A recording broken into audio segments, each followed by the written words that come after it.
Fala galera, hoje no canal Barão Invest, eu, Igor e meu irmão Thiago, estamos aí. Vamos estar falando sobre análise de riscos. No vídeo passado, nós tratamos sobre o Trade Map, fizemos um tutorial, uma navegação ali entre as várias páginas do Trade Map, que é um site que apresenta indicadores e índices. Com esses índices e indicadores, você consegue fazer justamente essa análise de riscos e a gente vai estar aqui falando um pouco da teoria disso.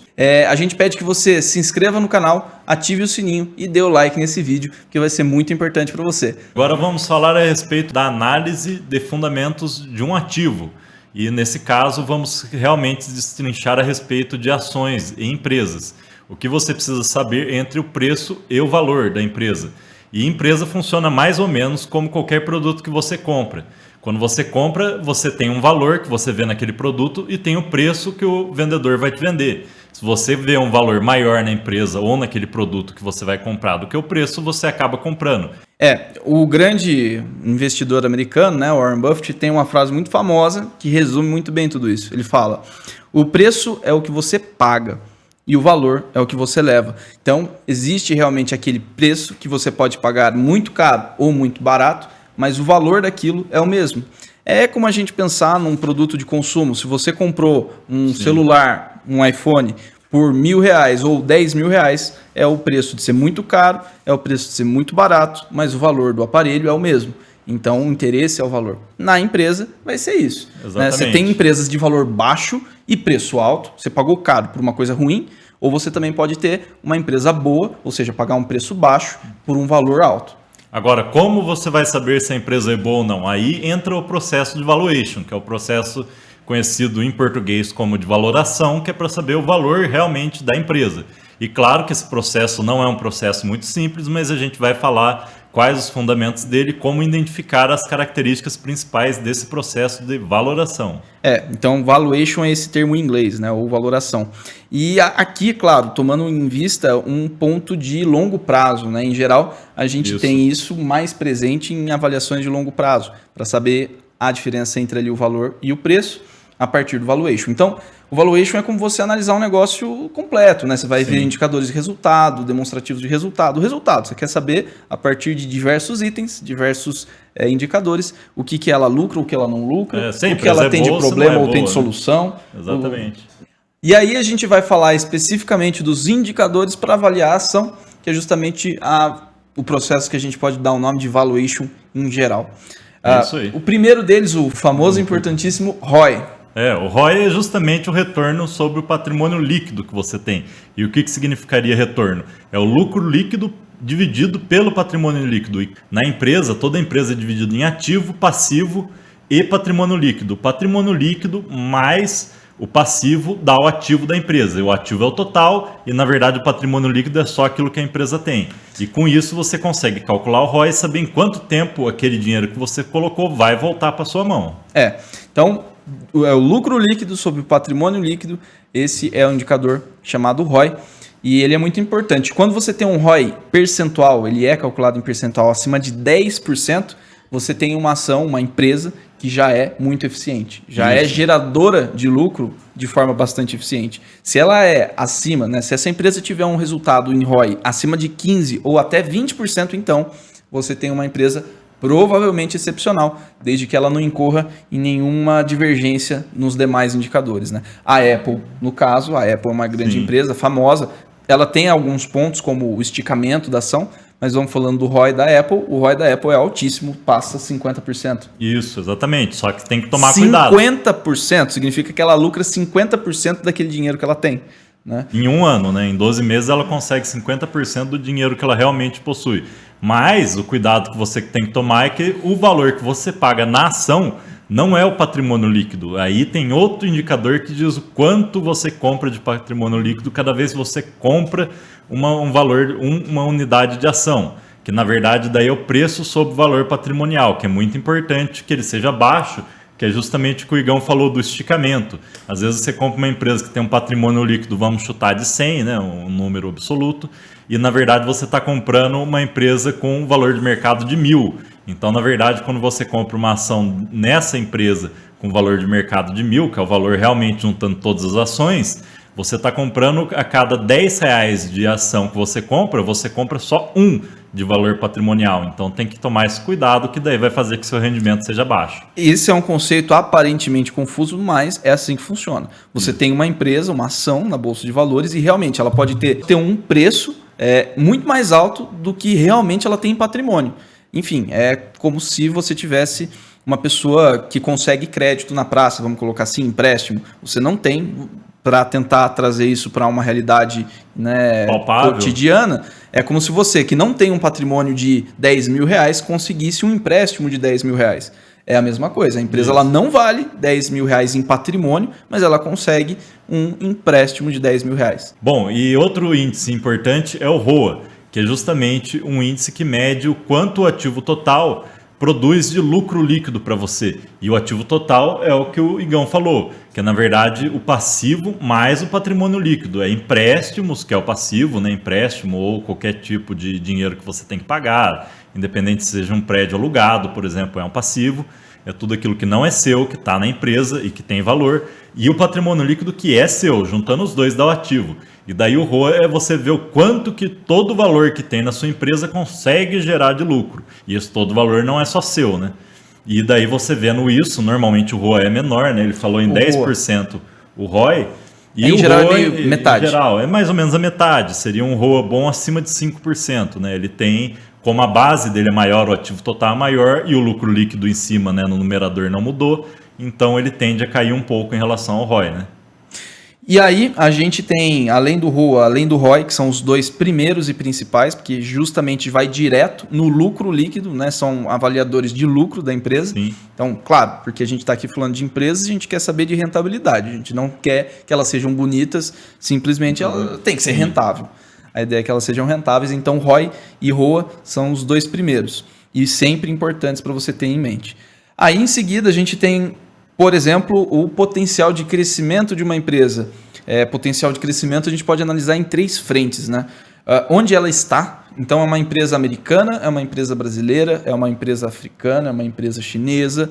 Cada localidade do mundo pode ter oportunidades, pode ter falta de oportunidades. Pode ter dificuldades, né, como impostos diferentes cobrados em cada país, né, legislação ambiental, legislação trabalhista de cada país. Então, tudo isso são, ao mesmo tempo que direitos, mas são barreiras para os empreendimentos, né? E aí a gente está aqui falando de estratégias da empresa, do ponto de vista da empresa. Logo, se você consegue se estabelecer num país com vantagens, é vantajoso. Outra coisa também é o segmento em que a sua empresa, a sua ação se encontra. Se você estiver trabalhando em cima de tecnologia, provavelmente você tem um campo aí muito grande. Hoje em dia a gente tem tecnologia nos celulares, computadores, enfim, quase todo tipo de rotina e vida. Tem muita tecnologia. Agora, se você falar, não, eu estou investindo numa empresa de cigarros. Bom, cigarros é um item em queda, né? Boa parte da população não consome, existe. E aí você tem uma empresa num segmento vantajoso e outra não. Então o potencial de crescimento de uma e de outra é completamente diverso.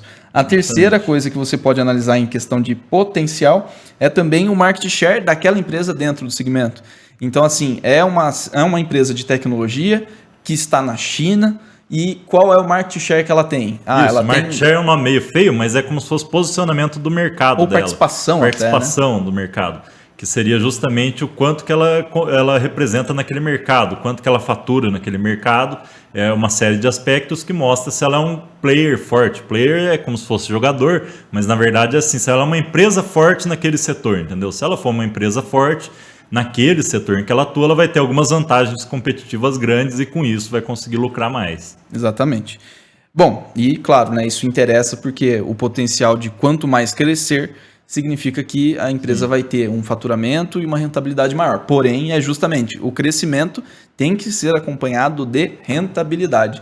Você não pode ter um crescimento acompanhado de endividamento, falta de margem e aumento de prejuízo. Isso não interessa. Você tem uma empresa 10 vezes maior e 10 vezes mais problemas. Sim, tem um pouco de exceção, que é o caso das empresas hoje em dia que são empresas de tecnologia que são voltadas principalmente no mundo dos softwares, né, que não são tecnologias que você consegue colocar à mão, né, como celular, como hardware, que é o físico.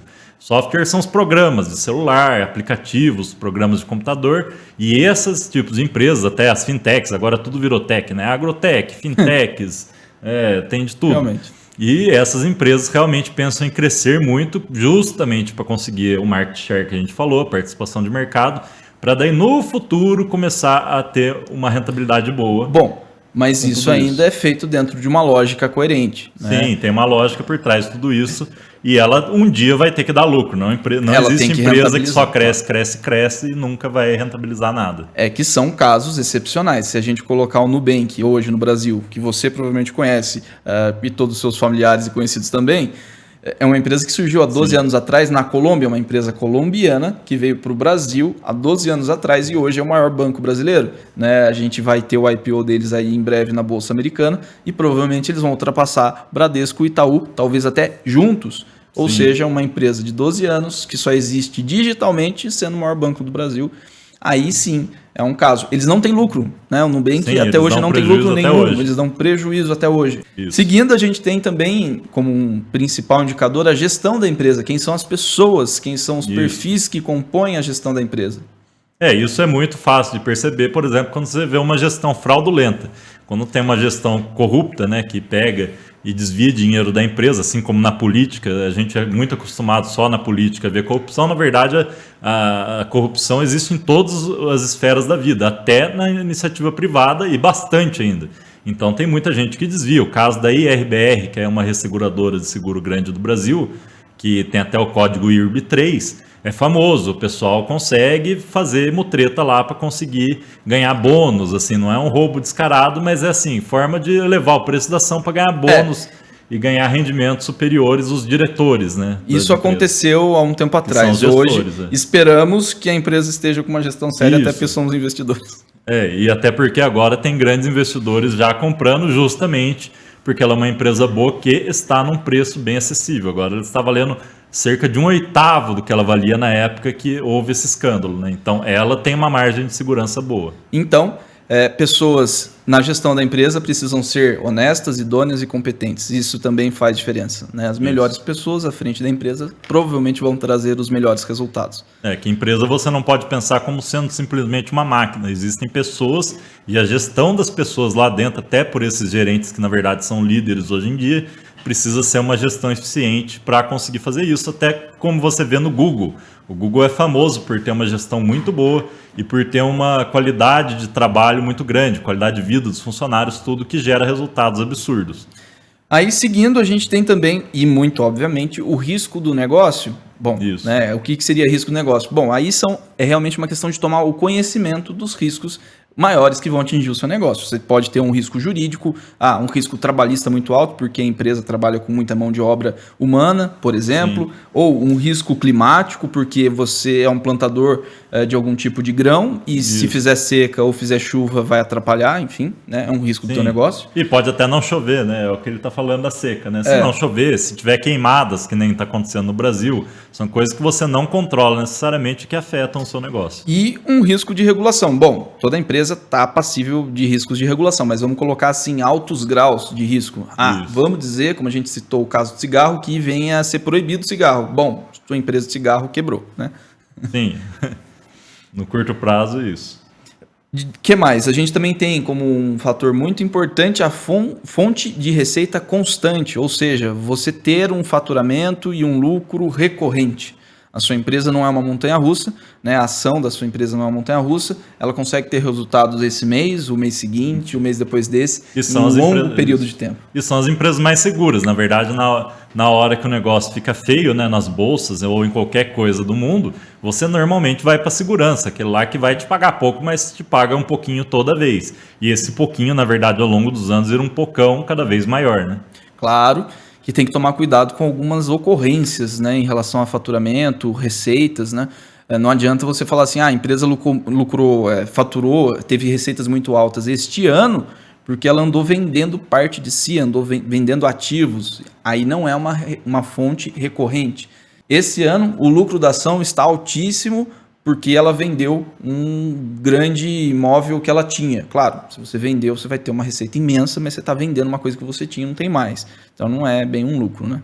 Sim, e até às vezes quando tem alguma movimentação na concorrência, que também faz com que mude todo esse aspecto de valor da empresa, né? Às vezes um concorrente quebra, a empresa fica muito forte, mas logo em seguida entra outro concorrente e a empresa cai. Então até o acompanhamento da concorrência naquele mercado é muito interessante. Por isso até que o Luiz Barsi fala bastante em empresas que tenham um certo tipo de monopólio local, por exemplo, saneamento e energia é uma dessas, que é muito difícil outras empresas entrarem na concorrência.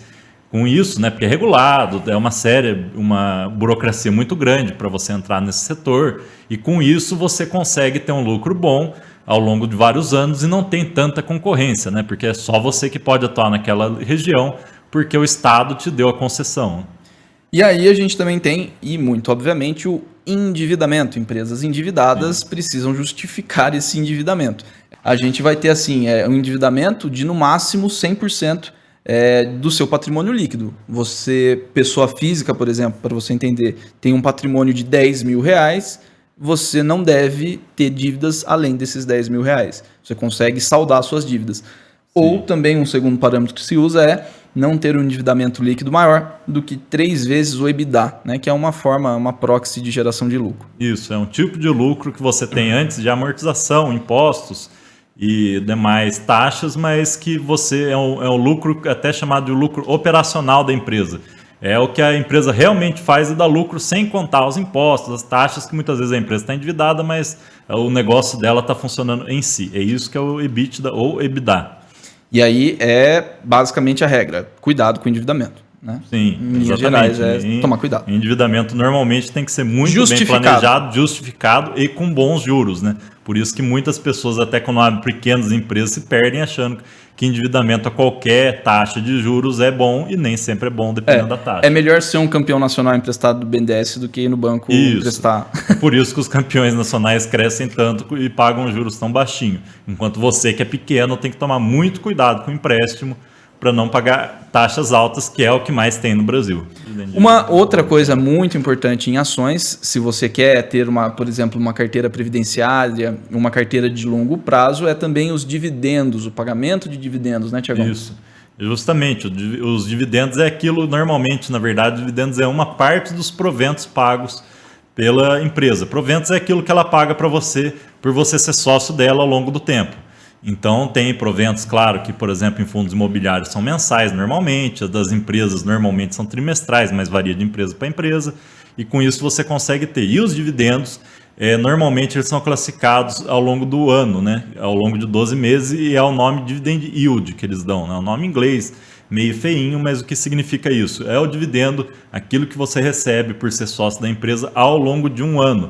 E normalmente um dividend yield bom é em cerca de 5%, ou seja, você investe R$100 numa empresa e tira R$5 ao longo do ano, o que você acha que às vezes é pouco, mas conforme os anos vão passando pode crescer muito, principalmente se você pegar esses R$5 que você ganhou de dividendo e reinvestir na empresa. E tudo isso são definidores, indicadores para a valuation da empresa, né? Então Sim. Você consegue definir aí quão valiosa ela é. E a partir de um determinado preço, e o preço é definido pelo mercado, em momentos de emoção eles podem subir, eles podem descer, eles podem valorizar. O mercado pode errar na avaliação de um ativo, então eles estarem vendendo, operando barato, algo que é muito valioso, ou muito caro, também não adianta. Isso. Você comprar algo muito bom, muito valioso, mas caro. O que vem naquela lógica que todo mundo acha que no mercado é bem simplista, que é comprar na alta, comprar na baixa e vender na alta. Não é bem assim, mas é realmente você comprar, na verdade, o complemento que faltou aí é você comprar na baixa boas empresas e vender na alta as boas empresas também, quando elas valorizarem muito. E ou quando for a hora de vender. Ou quando for a hora, porque ela chegou na sua aposentadoria, um pouco de valor e quer usar esse dinheiro para alguma coisa, com algum objetivo da sua vida. E aí isso é o valuation. Resumo de tudo isso, o preço importa, né? É aquilo. A gente volta na frase do Warren Buffett, você tem que pagar um bom preço e levar o ativo mais valioso possível. Isso por tudo na vida, né? Claro. Bom, é isso aí, pessoal. Esperamos vocês nos próximos vídeos, que serão muito interessantes também, para você aprender a melhorar os seus investimentos. Até lá. A gente agradece o seu tempo. Valeu! Tchau, tchau.